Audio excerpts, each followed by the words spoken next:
Shalom, Bapak Ibu Saudara-saudari sekalian, Jemaat Gereja Hukumene Immanuel PTS MCL yang saya hormati dan saya kasih dalam kasih Yesus Kristus.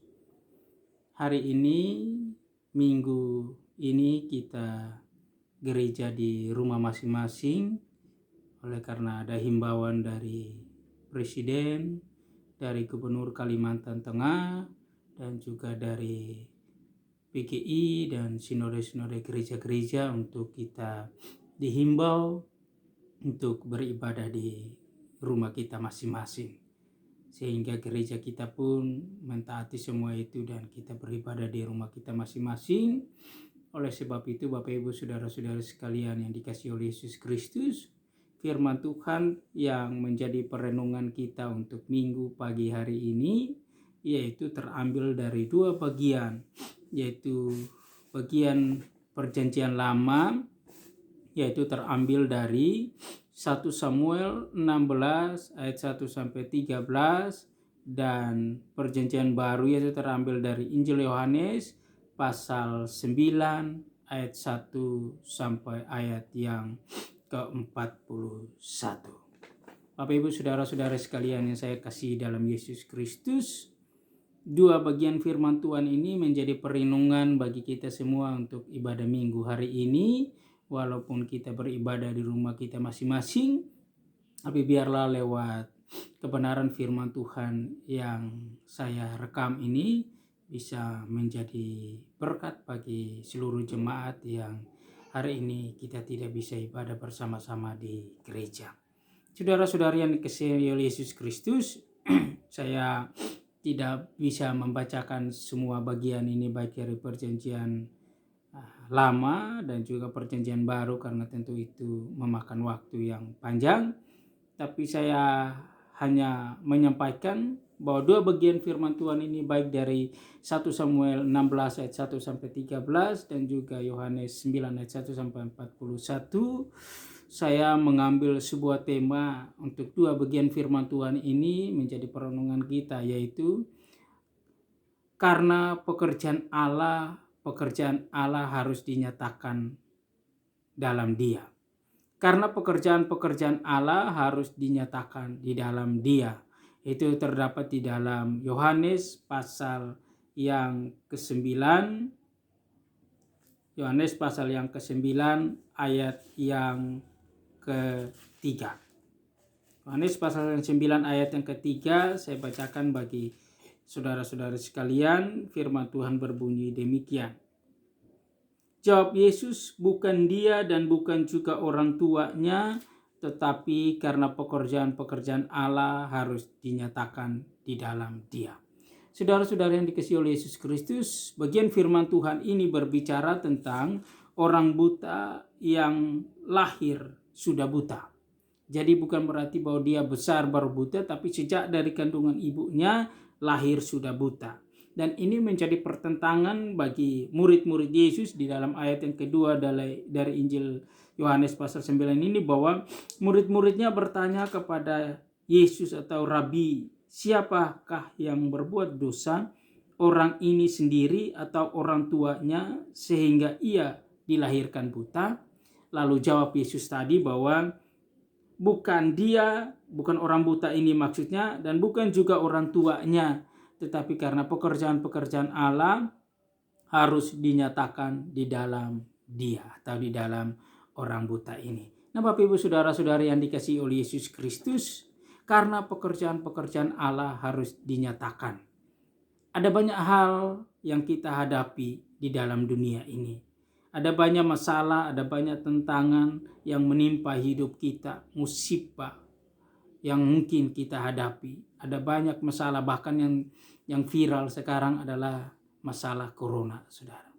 Kadangkala mungkin kita berpikir bahwa ini mungkin karena dosa manusia, ini mungkin karena pelanggaran manusia, atau ketika ada musibah, ada masalah menimpa hidup kita, lalu mungkin kita berkata bahwa ini mungkin karena dosa saya, ini karena pelanggaran saya, ini karena hukuman Allah, saudara.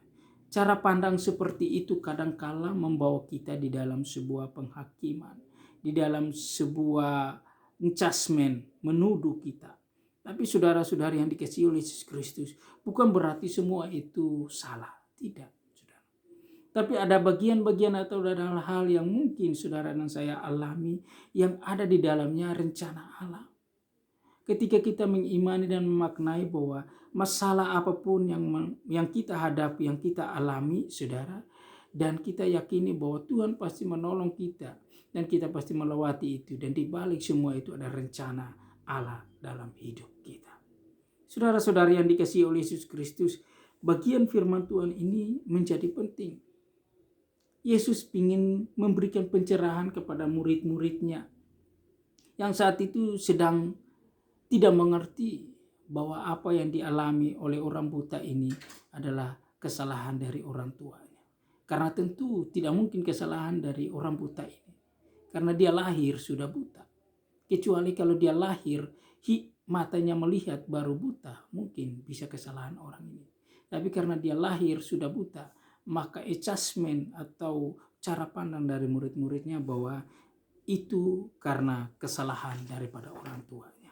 Nah, saudara-saudara yang dikasihi oleh Yesus Kristus, inilah yang Yesus ingin memberikan sebuah pengertian kepada murid-muridnya. Bahwa bukan orang tuanya, tapi bukan juga orang yang buta ini. Tapi karena Allah punya rencana bagi orang buta ini, lewat orang buta ini, orang lain bisa melihat mujizat Allah yang Allah kerjakan dalam hidupnya. Mengapa ini bisa terjadi, saudara? Kalau kita melihat kembali di dalam bagian ayat yang ke-8, bahwa di ayat yang ke-8 bagian terakhir, Bapak Ibu Saudara-saudari, bahwa ayat yang ke-9 dari Injil Yohanes pasal 8 ayat 59, firman Tuhan bilang begini, lalu mereka mengambil batu untuk melempari dia, tetapi Yesus menghilang dan meninggalkan bait Allah. Jadi ada orang-orang Yahudi yang tidak mengerti, yang tidak mau menerima ketika Yesus berkata bahwa dia ada sebelum Abraham ada. Sehingga mereka mulai marah kepada Yesus dan mengusir Yesus. Dan disitulah Yesus bertemu dan melihat orang buta ini, saudara. Lalu dia menolong dan membuatnya melihat kembali. Artinya Yesus ingin memberikan sebuah pesan kepada orang-orang Yahudi, bahwa secara mata jasmania orang Yahudi, orang-orang pada waktu itu tidak buta. Tapi sebenarnya secara mata rohani mereka buta di hadapan Allah. Makanya Yesus ingin memberikan sebuah pesan, gambaran bahwa orang buta ini yang disembuhkan Yesus ini, walaupun dia buta secara jasmania, mata jasmaninya buta, tapi secara rohania dia melihat. Oleh sebab itu, iman inilah yang membawa orang buta ini boleh mengalami mujizat.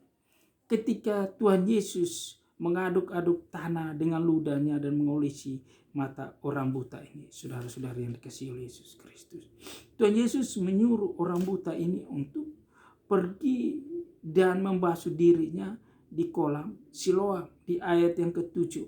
Dan berkatalah kepadanya, pergilah basuhlah dirimu dalam kolam Siloam. Siloam artinya yang diutus. Maka pergilah orang itu, ia membasuh dirinya lalu kembali dengan matanya sudah merah.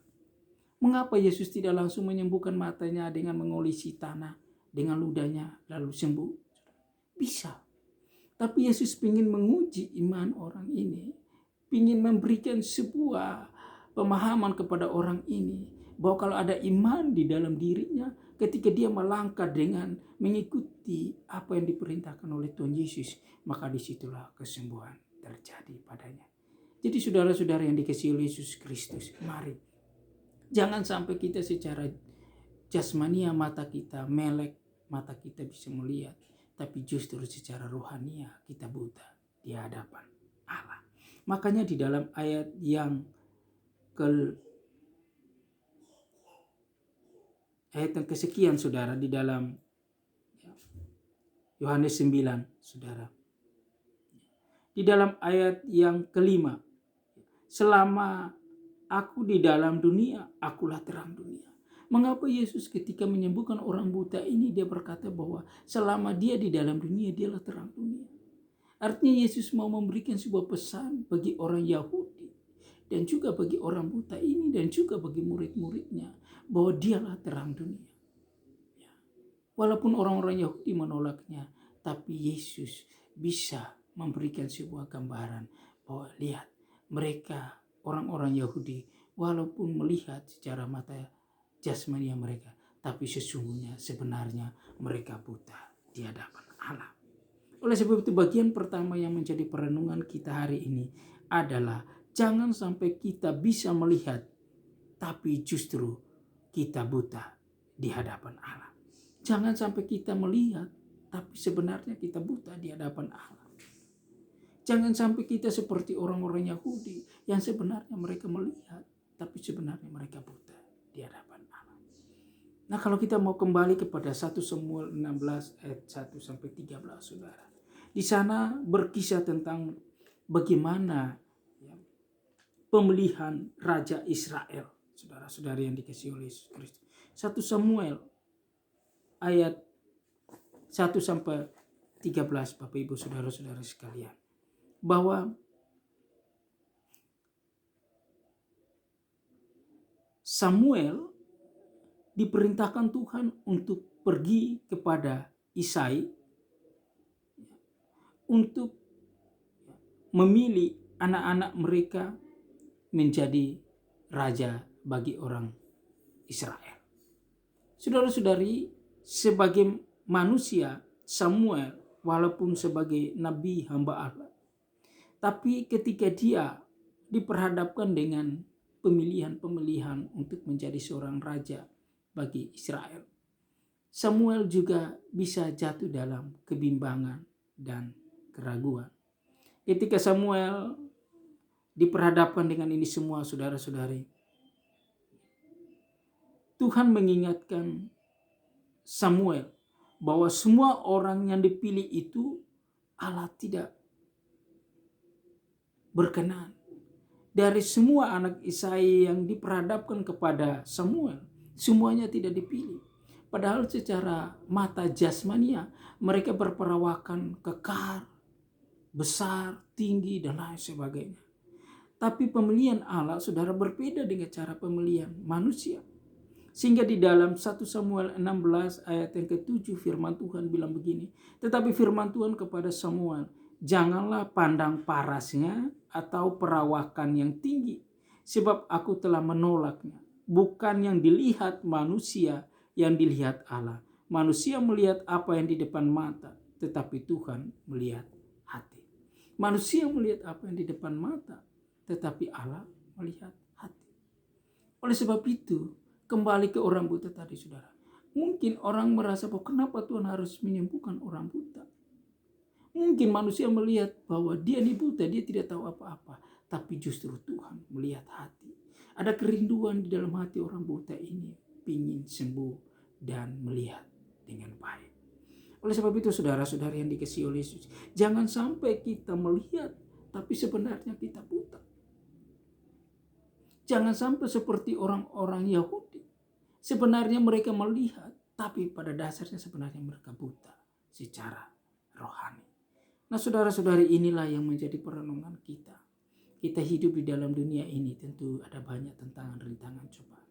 Jangan sampai kita dibutakan oleh dunia ini dengan bermacam-macam hal yang ada di dalam dunia ini, sehingga kita melihat secara jasmania dunia ini, tapi sebenarnya kita buta di hadapan Allah secara rohani. Bagian yang kedua yang menjadi perenungan kita bersama hari ini, Bapak Ibu saudara-saudari, adalah selain jangan sampai kita buta secara kita melihat secara jasmania, tapi sebenarnya kita buta secara rohani. Yang kedua adalah agar pekerjaan-pekerjaan Allah dinyatakan. Agar pekerjaan-pekerjaan Allah dinyatakan dalam hidup kita. Ada seorang motivator dunia yang bernama Nick, yang filmnya sudah beredar di mana-mana, saudara. Di mana dia lahir tidak punya tangan, tidak punya kaki. Dalam pergumulannya, Bapak Ibu saudara-saudari, dia harus melewati hinaan, cibiran, juga bully dari sesama teman-teman. Bahkan ada penolakan dari orang tuanya, saudara. Tapi justru di balik semua itu, Tuhan bisa memakai hidupnya yang penuh dengan keterbatasan, yang penuh dengan kekurangan, bisa menjadi motivator seluruh dunia ini. Bahkan Tuhan mengirim pasangan hidupnya bagi. masakan kita yang normal, kita yang lahir dengan sempurna, kita berkata bahwa, oh saya tidak punya sesuatu yang bisa saya banggakan. Oh saya tidak punya sesuatu yang luar biasa yang bisa saya berikan buat Tuhan. Ingatlah saudara bahwa apapun kekurangan hidup kita, apapun kelebihan hidup kita, mari kita mau pakai itu bahwa biarlah pekerjaan-pekerjaan Allah dinyatakan di dalam hidup kita. Ketika kita diizinkan menghadapi masalah, ketika kita diizinkan melewati segala sesuatu, kita yakin percaya bahwa semua itu kita mengalaminya karena Allah punya rencana yang luar biasa dalam hidup kita. Allah punya pekerjaan-pekerjaan yang hendaknya dinyatakan melalui hidup kita dan melalui kesaksian hidup kita. Orang lain dikuatkan. Melalui kesaksian hidup kita, orang lain dikuatkan, dibangunkan kembali iman mereka. Oleh sebab itu saudara-saudari yang dikasihi oleh Yesus Kristus, mari biarlah kebenaran firman Tuhan yang singkat ini boleh memberkati kita di minggu yang kita ibadah di rumah masing-masing ini, saudara-saudara sekalian. Ingatlah bahwa Tuhan melihat hati. Manusia boleh ditipu dengan segala macam pernak-pernik, segala macam topeng, tapi manusia melihat hati. Ketika kita punya kerinduan yang sungguh-sungguh datang kepada Tuhan, ketika kita punya kerinduan yang sungguh-sungguh untuk berharap dan memohon kepada Tuhan, maka apapun masalah yang Tuhan izinkan kita alami, yakinlah bahwa di dalam semua itu ada pekerjaan-pekerjaan Allah yang hendak Allah nyatakan di dalam kehidupan kita. Oleh sebab itu, biarlah kita mau sehati berkata dalam 1 Yohanes 9 ayat yang ketiga. Jawab Yesus, bukan dia dan bukan juga orang tuanya, tetapi karena pekerjaan-pekerjaan Allah harus dinyatakan di dalam dia. Bukan karena kesalahan, dosa, pelanggaran kita, tapi karena Tuhan mau supaya kita lewat hidup kita, mujizat-mujizat Allah dalam hidup kita, Tuhan nyatakan untuk kemuliaan bagi namanya. Mari biarlah ada kasus corona ini membawa kita untuk beribadah di rumah tangga kita masing-masing. Tapi biarlah kita mau mengimani ini, memaknai ini, bahwa Tuhan mengizinkan penyakit corona ini melanda seluruh dunia, supaya mereka bisa menyadari bahwa hidup ini hanya sementara. Tetapi Tuhan mampu untuk menolong setiap kita yang berharap penuh kepada-Nya. Oleh sebab itu saudara-saudaraku yang dikasihi oleh Yesus Kristus, jangan kita memandang ada banyak orang bahwa virus corona ini adalah musibah. Virus corona ini adalah hukuman dari Allah. Virus corona ini adalah cara Allah untuk menghukum orang-orang yang bukan orang percaya. Baik itu percaya kepada agama yang mereka yakini bahwa agama mereka paling benar. Saudara-saudara, saya mau katakan bahwa semua ini firman Tuhan sudah katakan bahwa tanda-tanda akan dinyatakan bahwa kedatangan Tuhan sudah dekat. Oleh sebab itu kita mau mengimani ini, bahwa ini justru membuat kita semakin dekat dengan Tuhan. Adanya ibadah di rumah tangga masing-masing dan ibadah di gereja ditiadakan, itu juga ada manfaat yang sangat baik bagi kita. Karena adanya hubungan mesbah doa di dalam keluarga masing-masing. Mungkin selama ini keluarga masing-masing sibuk dengan pekerjaan, sibuk dengan aktivitas, dan yang penting minggu saya beribadah. Bahkan suaminya beribadah, istrinya tidak beribadah. Bahkan anaknya beribadah, suami keluarga itu tidak beribadah. Dan tidak lengkap mereka bisa datang ke gereja. Tapi mungkin lewat musibah corona ini, mereka bisa bersama-sama di dalam rumah tangga. Mereka bisa membangun doa bersama-sama, misbah doa bersama-sama, membaca firman Tuhan bersama-sama, dan mereka bisa beribadah bersama-sama di rumah. Kenapa itu tidak menjadi sesuatu yang penting? Sesuatu yang baik, sesuatu yang sukacita. Oleh sebab itu saudara, mari biarlah kita mengimani ini dengan bersyukur bahwa Tuhan mengizinkan semua itu supaya pekerjaan-pekerjaan Allah harus dinyatakan. Amin buat firman Tuhan yang singkat ini yang mungkin kurang jelas, kurang lengkap karena ini harus direkam sehingga saya tidak berpanjang lebar dan menguraikan lebih dalam. tapi setidaknya saudara-saudari bisa merenungkan kembali di mesbah doa masing-masing dalam ibadah hari Minggu di rumah masing-masing. Jadi ingat firman Tuhan hari ini terambil dari 1 Samuel 16 ayat 1 sampai 13 dan Yohanes 9 ayat 1 sampai 41. Kiranya Tuhan Yesus memberkati Bapak Ibu saudara-saudara sekalian, jaga kesehatan, jangan keluar kalau tidak ada sesuatu yang mendadak atau penting, dan ingat, bentengi dengan doa, mohon perlindungan dari Tuhan untuk membentengi keluarga kita masing-masing. Salam dalam Yesus Kristus bagi seluruh jemaat Tuhan yang ibadah di rumah masing-masing, dan tetap semangat bahwa Tuhan ada bersama kita. Amin buat firman Tuhan.